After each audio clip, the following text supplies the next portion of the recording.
Estou aqui com o Darcio Nitrini, que é diretor de jornalismo aqui da TV Gazeta. Como vai? Olha, eu vou bem, mas vou te dizer. Preciso, antes de mais nada, te parabenizar o nosso jornalismo da TV Gazeta. Obrigado. Hoje estava eu assistindo Revista da Cidade. E falei, gente, como ele consegue explicar uma situação que é tão conturbada de um jeito tão simples? Pois e você é. tem esse dom, então parabéns, viu, Darcio? Bom, acho que todo mundo que está trabalhando hoje no jornalismo na Gazeta já está bastante íntimo de todo um processo que é complexo, porque ele envolve aspectos jurídicos, não são só aspectos políticos, né, Kátia? Não, é verdade. Então a gente se transforma um pouco, em alguns momentos, em advogado, consulta advogados para a gente entender, porque o processo do impeachment é um processo jurídico que termina com o processo político já no Congresso. Mas vamos falar disso já. Vamos começar mostrando, gente, a situação da Avenida Paulista. A Avenida Paulista, desde ontem à noite, 6 horas, quando eu saí daqui, 6 e pouco. Gente, essa Paulista estava lotada. Mais tarde, eu moro aqui pertinho, eu estava vendo pela televisão até... Era uma coisa absurda. Você não imaginava e arrepia a quantidade de pessoas. A gente vê que agora, essas imagens são deste momento na Paulista, são 5 da tarde. Desde cedo existe um grupo muito grande ali se manifestando pela atual situação do país, né, Darcio? Sim. E o que desencadeou isso? Claro, é um crescendo, e nós vimos no domingo na Paulista uma multidão que ocupou todos os espaços, não só da Paulista, mas também das laterais. A Alameda Santos, São Carlos do Pinhal? Sim. Então já há um ânimo muito à flor da pele, uma sensibilidade à flor da pele. E, de repente, inesperadamente, surgem as gravações de telefonemas do ex-presidente Lula. Parênteses, ele estava sendo escutado legalmente. Ele tinha sido grampeado o telefone. Mas há uma grande diferença, porque quando se fala em grampo, se imagina que é algo ilegal. Quer dizer, eu estou grampeando o seu telefone para saber o que você faz. Certo, mas daí não tem um aparato jurídico, uma legislação que tenha determinado a investigação e, consequentemente, a escuta telefônica. Então, na verdade, embora na gíria a população esteja já assumindo, foi grampo, há uma diferença fundamental. No processo de investigação da Lava Jato, consequentemente, todo o imbróglio, como se diz, envolvendo o ex-presidente Lula, tem um aparato, uma autorização do juiz Sérgio Moro para que o telefone dele fosse ouvido. Quer dizer, foi ouvido pela Polícia Federal? Com autorização, mais que autorização, com pedido da Justiça. Então é legal? É legal. O Lula foi ouvido em várias circunstâncias, falando com várias pessoas do primeiro escalão do governo, inclusive com a presidente da República. Que ela até comentou nessa gravação, ela falou com o Lula que ela entregaria, aí ela usou um termo, que ela entregaria, não era um documento, ela falou meio que por cima. Sim. Você acha que ela desconfiava que isso podia estar acontecendo, ou o ex-presidente também, ou não? Nesse telefonema não se sabe, mas as autoridades em geral costumam ser cautelosas porque tem medo dos grampos ilegais também, ou talvez principalmente. Então elas são cautelosas nos telefonemas, mas nesses telefonemas, especificamente com o prefeito do Rio de Janeiro, por exemplo, Eduardo Paes, e com amigos dirigentes da CUT, o ex-presidente Lula se soltou como se tivesse segurança absoluta de não estar sendo ouvido. Daí, nesse telefonema, que é ouvido a presidente avisando ao ex-presidente, ao Lula, que iria mandar para ele um papel, é que surgiu e causou uma primeira grande revolta na oposição, nas pessoas que criticam o governo, porque ficou ali parecendo claramente que ela estava enviando ao Lula o termo de posse, isto é, o Lula, com aquele papel, seria já o ministro da Casa Civil. Tanto é que teve muitos jornalistas também dizendo que ela teria entregue isso, aí eu quero que você me oriente se isso seria correto ou não, que ela entregou esse termo de posse ao ex-presidente Lula, que caso a Polícia Federal fosse prendê-lo, que ele apresentasse, tanto que ela fala assim, use caso você precise. Caso seja necessário. Então, isso não é usado de uma forma errada? Então, essa frase é que é a frase que ainda não está bem explicada. Ela tentou explicar... Até na cerimônia hoje ela falou mostrando que o papel não era válido porque não tinha assinatura dela, mas daí fica uma dúvida se esse papel que eles mostraram depois não é um papel feito depois. Posso fazer qualquer papel, Então, tem todas essas dúvidas que ainda deverão ser esclarecidas por investigações e até pelos jornalistas diretamente. O ponto central é que esse papel tiraria o processo das mãos do juiz Sérgio Moro, que é o juiz federal do Paraná, em Curitiba, né? E passaria esse processo, na medida em que o Lula, já ministro, passaria a ter o foro privilegiado e só poderia ser investigado pelo Supremo Tribunal Federal, que é a corte máxima do país. E no Supremo Tribunal Federal, quem seria essa pessoa que seria? Seria o pleno do Supremo inicialmente que teria que investigar, isso não estava definido quem. Mas imaginava-se, pelas outras conversas gravadas, é que o Lula pensaria, os poderosos de Brasília, de terem alguma influência na decisão, transformando a decisão mais favorável ao ex-presidente. A gente vê já de uns dias atrás para cá muita coisa sendo dita por revistas de grande circulação nacional. Obviamente que a gente também tem que filtrar bem tudo que se lê em qualquer lugar, porque não existe uma verdade única. Para mim, verdade é aquela que você ouve os dois lados e que alguém destinado a falar, bom, esse está mentindo ou aquele está mentindo, diga, isso, bate um martelo, né? Então, hoje a gente está, assim, bem definido dois lados, né? Governistas e oposição. Na verdade, a gente tem que ouvir de uma maneira esférica todos os lados, né? Para poder ter uma posição sólida, pessoal, independente. Tem muita energia, uma eletricidade no ar. Eu caminhei há pouco pela Paulista, inclusive para ver as pessoas, como elas estavam se comportando na rua, e há uma tensão no ar. Veja, e hoje a manifestação que existe lá é uma manifestação de oposição. Amanhã está prevista uma grande manifestação de governistas. Então o perigo é essa dicotomia.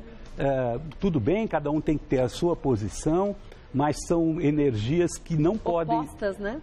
Eu acho que nesse momento os fios estão desencapados. Eles não podem se cruzar, que dá curto-circuito. Aí eu lhe pergunto, você não acha que é bem diferente do que aconteceu no domingo aqui na Paulista? Totalmente. Porque a gente via a maior parte das pessoas apartidárias.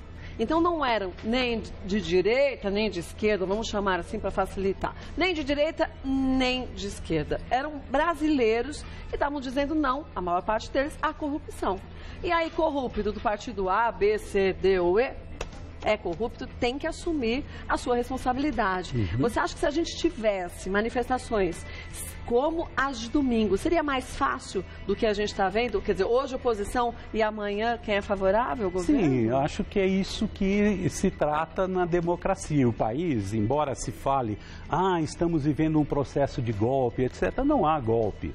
Na verdade, todos estão se manifestando com liberdade de expressão, de pensamento, e até agora, exceto poucos confrontos, que aliás não deveria ter nenhum, mas eram confrontos individuais de pessoas pontuais, pontuais.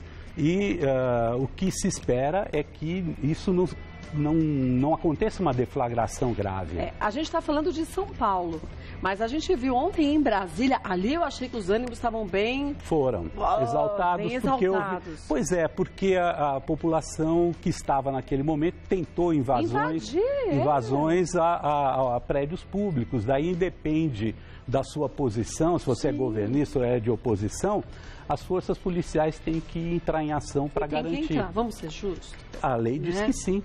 Porque você não pode deixar uma população, eu acho que a gente tem que aprender a se posicionar, e tem que se posicionar. Mas a gente também tem que saber o limite de cada um e de cada atitude, né? Veja, é claro que esse momento está todo ele exaltado, porque são muito sérias as coisas que estão sendo reveladas. Não é nada leve, não. Não. O conjunto de gravações que já são públicas mostram não apenas o ex-presidente Lula, mas várias outras autoridades sem nenhum pudor, tratando da coisa pública, desonrando o próprio cargo, fazendo articulações, piadinhas machistas, piadinhas preconceituosas, e que, de certa maneira, mexe com todo mundo. Hoje de manhã a gente teve a cerimônia de posse dos ministros. A Dilma discursou. E aí a gente viu muita coisa acontecendo, porque o discurso dela, tem muita gente que diz que achou agressivo. Você sentiu essa agressividade na palavra dela? Senti, e é natural que seja assim. É um momento em que ela está totalmente em xeque e ela precisa demonstrar autoridade. Nessa cerimônia de posse, vejam só, agora de manhã que aconteceu, ela chegando para a cerimônia, era uma cerimônia de posse de 4 ministros, uma cerimônia coletiva, entre eles o presidente Lula. E, obviamente, nessas cerimônias estão os convidados do Palácio do Planalto, os demais ministros, políticos, e é sempre uma cerimônia, digamos, de governo, onde não costuma acontecer o que aconteceu hoje. Um deputado aqui de São Paulo, o Major Olímpio, do Partido Solidariedade, levantou a voz quando ela ia começar a falar e gritou: vergonha, vergonha, vergonha. Saiu sendo carregado e gritando. Imediatamente a segurança o retirou, não houve violência contra ele, mas ele foi retirado e continuou gritando vergonha, e houve uma reação, vocês veem nesse momento. Então, mas aí eu lhe pergunto, se ele manifestou a opinião dele, dizendo vergonha, que ele acha que é uma vergonha, e ele foi retirado, porque essas pessoas... Deixa eu pedir para voltar. Volta a imagem anterior para mim, quando tinham pessoas ali, na verdade, isso, ó. Porque essas pessoas também não foram retiradas? Porque elas concordavam com o que estava sendo dito? Sim, na verdade... Cadê a democracia? Não, mas aí é uma cerimônia interna do Palácio governista. Mas eles aqui... Sim. Né, quer dizer... Entendo. Poderiam falar, por favor, segurem seus ânimos, Major Olímpio, você, dona senhora, não sei o que lá. Mas politicamente não interessava para ela. O que a presidente precisa hoje é de apoio. Ela não ia chamar a atenção de parlamentares da sua base aliada, que tem diminuído. Então ela se manteve quieta. Mas ela não perdeu uma grande oportunidade de fazer isso da forma correta? Sim, né? Poderia. Porque eu acho que ela é uma presidente. Na verdade, eu acho que ela perdeu uma oportunidade mais importante ainda. Num dos momentos em que parte desse auditório começa a gritar que o povo não é bobo, é contra a Rede Globo, por exemplo, isso foi terrível, né? A presidente se mantém em silêncio numa agressão a um meio de comunicação. Então... Que, de alguma maneira, ela deve discordar, aliás, como discordou no texto do discurso, mas acho que poderia conter uma manifestação agressiva contra meios de comunicação que são o esteio da liberdade de pensamento. Eu acho que ela poderia discordar como cidadã.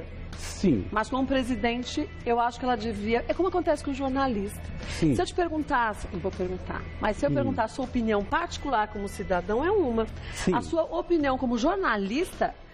Pode ser outra, porque você tem que ser imparcial. Quer dizer, quando a gente está aqui na frente, não é o que eu, Kátia, lá em casa, acho sobre tudo isso. O que eu, apresentadora, tenho que agir. Não que seja uma mentira, não é uma mentira. Mas a gente não pode induzir as pessoas a algo que a gente parece que acha que aconteceu. Se você não tem a legalidade sobre isso, você não pode dizer. Sem dúvida. No caso, principalmente no jornalismo da TV Gazeta, nós nos autovigiamos para sermos o mais imparciais possíveis. E são. Nem pela aparência vocês deixam transparecer, vocês estão achando A ou B. Quer dizer, eu acho que a presidente Dilma, obviamente que a gente tem que contar a atenção que ela e a pressão que ela está sofrendo, mas ela perdeu essa oportunidade de falar não é esse o objetivo que nós estamos aqui. É verdade. Por favor, parem de falar, sei lá, no caso da Rede Globo, mas não pode isso, porque senão fica assim, a minha panela, quem é favorável a mim? Pode fazer baderna, você não é? Cala a boca que aqui não é o lugar. Na verdade, lá era uma cerimônia solene, não era o lugar para manifestações desse de nenhum tipo.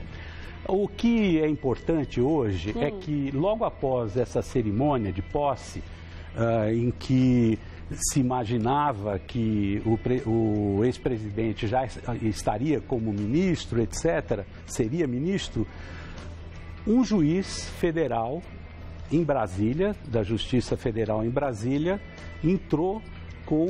assinou um mandado e liminarmente suspendeu a posse. Então, neste momento, o ex-presidente Lula não é ministro.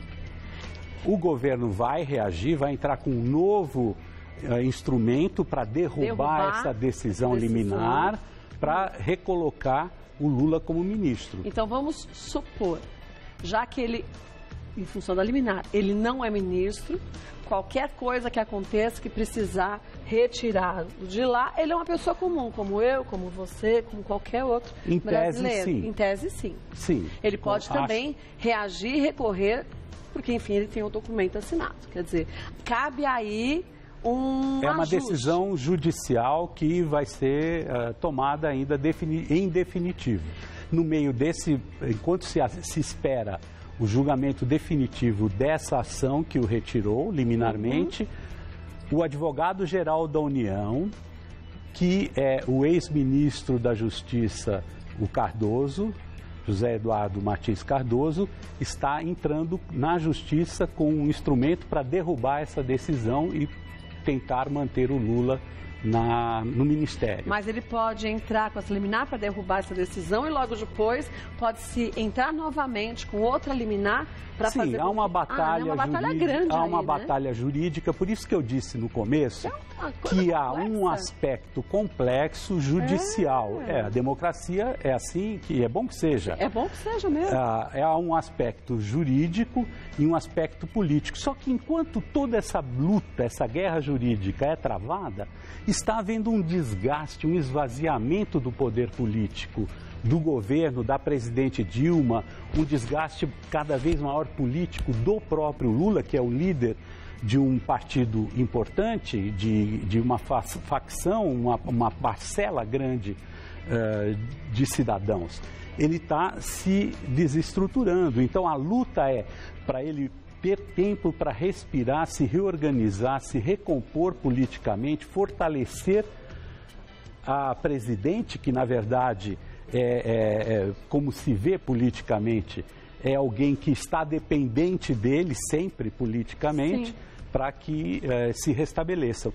Mas, pela reação que se vê nas ruas e pela certa autocrítica que já se ouve nos bastidores dos próprios petistas, o governo está realmente prestes a mudar. Com o impeachment ou por outra razão, talvez, podemos pensar em qualquer coisa, até um pedido de renúncia dela, que ela já disse que não fará. Ela disse que não fará uma renúncia. Sim. Mas a gente vê que a pressão sobre ela está sendo muito grande. Brutal. Só ela ter decidido dar esse ministério para o Lula... demonstrou fraqueza. Demonstrou. E aí teve muita gente que falou assim, tá, então ele vai ser como um primeiro-ministro agora? Na verdade... Quer dizer, quem vai mandar ele e ela sai? Na verdade, o Lula sempre foi um primeiro-ministro no bastidor. Mas agora... Agora teve que cair o véu, digamos assim, mostrar completamente a situação diante do avanço da iminência de perda total de poder. Por quê? Temos uma situação econômica terrível, uma crise econômica desenfreada se aprofundando e as soluções que são propostas nunca são efetivadas ou por motivos políticos ou por incompetência e o país começa a ficar impaciente. Agora, gente, vamos lembrar de uma coisa, buscando aquela tal imparcialidade que a gente tem que ter. A gente está falando aqui do PT porque é o partido que está no poder. Que está com a presidente Dilma e o Lula agora como ministro. Ele tinha uma base que está se transformando, porque ele tinha o PMDB, hoje ele já não tem. Mas as denúncias que apareceram para delação premiada e tudo, coloca muita gente de outros partidos no mesmo balaio. Bastante. Inclusive tem uma situação, e que essa situação é muito interessante, porque ela também faz parte da democracia, na comissão de impeachment, que foi decidida hoje, tem um nome que assusta todo mundo, porque é uma comissão que busca investigar e fazer o impeachment da presidente por causa de envolvimentos... Com Lava Jato? Não, na verdade, o impeachment é o pedido porque houve a maquiagem das contas públicas. Esse é o ponto central. Os processos paralelos, né? Mas esses estão no TSE, do Tribunal Superior Eleitoral, porque na campanha dela e do Temer teria sido usado dinheiro sujo transferido através dessa, que hoje se chama Lava Jato, através desse processo. Mas esse nome que está lá é o Paulo Maluf. Quer dizer, o PP, aliás, todos os partidos têm que ser representados na comissão do impeachment proporcionalmente ao número de seus parlamentares. Então, o PP colocou lá o Paulo Maluf. Então, quando você começa a olhar no Congresso, o Congresso também tem sérios problemas. Mas temos que entender que democracia é assim e os instrumentos de funcionamento de democracia são esses. Agora vamos lembrar, a gente tem sérios problemas, mas a gente começa a ter sérios problemas lá atrás, quando muita gente votou errado. Então é aquela coisa de, eu vou votar no fulaninho porque vai ser engraçado. Claro. Eu vou votar no fulaninho, não sei porquê. Então aí que a gente tem que começar a olhar que essa situação de hoje, não só com o PT, volto a dizer, mas com todos os partidos que estão sendo envolvidos nessa história toda. Não estou nem dizendo só em relação à posse do ministro. Não, nós temos envolvidos os parlamentares do PT, do PMDB, do PSDB, do PP, do PSDB. O AS. Sim, também foi citado, está se defendendo. Sim. Mas foi citado. Então, quer dizer, a gente tem que começar, e esse ano é ano de eleição. Acho que a gente tem que olhar para essa situação e imaginar que a gente não quer ver isso de novo. Eu estou dizendo em relação à corrupção. E aí a gente tem que pensar nas pequenas corrupções que as pessoas fazem no dia a dia. É uma questão de se transformar individualmente e, consequentemente, a sociedade. Então, é muito mais fácil a gente apontar o dedo, o problema é da Dilma. O problema não é da Dilma.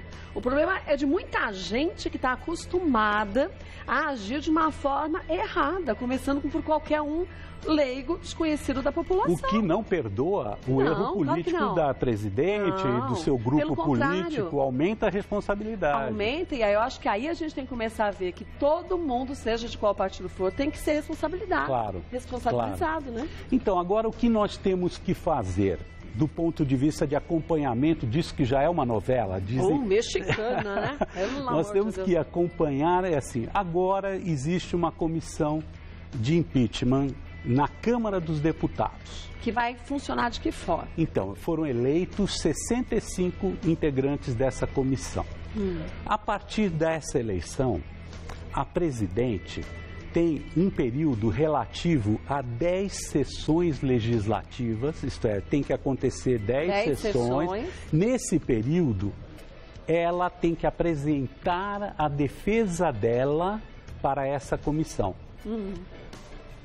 Quando ela entrega a defesa dela, daí, num período de 5 sessões, essa comissão fecha um relatório analisando as críticas, as denúncias e, portanto, as acusações e a defesa. Daí o relator fecha o seu relatório final com uma indicação e isso vai ao plenário para que todos os deputados, em voto aberto no microfone, votem contra ou a favor. Contra a Dilma para ela sair ou a favor da Dilma para ela ficar. Desse plenário, que são 530 deputados, se não tenho quase, acho que são 530 deputados, se a Dilma tiver 170 votos a favor dela, não passou impeachment. Ela continua no poder. Isso. Agora, se tiver... Se ela não tiver, é aprovado na Câmara e vai para o Senado. Quer dizer, não é daí que ela já sofre o impeachment, vai para o Senado. Vai para o Senado. Daí o Senado vota e se ratificar, isto é, se ele aprovar, ela entrou no impeachment. Daí vai se fazer a substituição segundo a Constituição. Quem é o primeiro, quem é o segundo. Então, aí a gente... Espera aí, e daí se o Senado não aprovar... se o Senado aprova, ela fica fora 120 dias. É basicamente não sofre isso. O impeachment ainda. Se aprovando na Câmara, indo para o Senado, ela fica fora 120 dias. Nesses 120 dias, o Senado tem que decidir ao longo, né? Pode ser antes, pode ser depois, se ela vai embora mesmo ou não. Daí é que se define quem vai. Segundo a Constituição, é o vice. Se o vice não puder, é o presidente da Câmara. Depois, se não puder, é o presidente do Senado. E se não puder, é o presidente do Supremo Tribunal Federal. Mas aí a gente vai descendo pelos todos os processos paralelos que a gente tem. Sim. A maior parte desses que seguiriam essa sequência de sucessão também estão com seus nomes atrelados a muita coisa. Como que funciona nesse caso? Porque, quer dizer, se o teu nome está atrelado numa coisa que não foi, ninguém sabe se foi condenado ou se não foi. Você assume respondendo o processo ou você não assume? Então, aí tem que ver o que diz a lei. Mesmo, por isso que é uma questão jurídica, mas tem muito de político. Por isso que não dá para a gente só dar palpite. Não. Concorda? Não. Porque a gente complexo. É complexo. Porque também não adianta a gente condenar uma pessoa sem ela ter podido se defender. Claro, não. Isso tem que ser garantia total. Então acho que a gente tem que ter paciência nessa hora. Paciência para a gente aguardar, para a gente exigir que alguma atitude seja tomada. Esse processo, as pessoas estão imaginando que como as manifestações estão na rua e tem todo essa emoção, tanto pró quanto contra, eles imaginam que vai acontecer já. Vai demorar muito. Se tudo acontecer conforme o projeto, as coisas vão rolar para maio, as últimas votações no Senado, né? Então são 1 mês e meio, 2 meses ainda de articulações e votações. Muita coisa. Agora, muita gente mandando pra gente, e Sérgio Moro, como fica nessa história? O Sérgio Moro, ele vai continuar investigando aquelas pessoas, é o juiz federal, né? O processo da Lava Jato foi desencadeado na vara dele, onde ele está com uma equipe grande de auxiliares, e que envolve também policiais federais e procuradores da República, que são os promotores federais.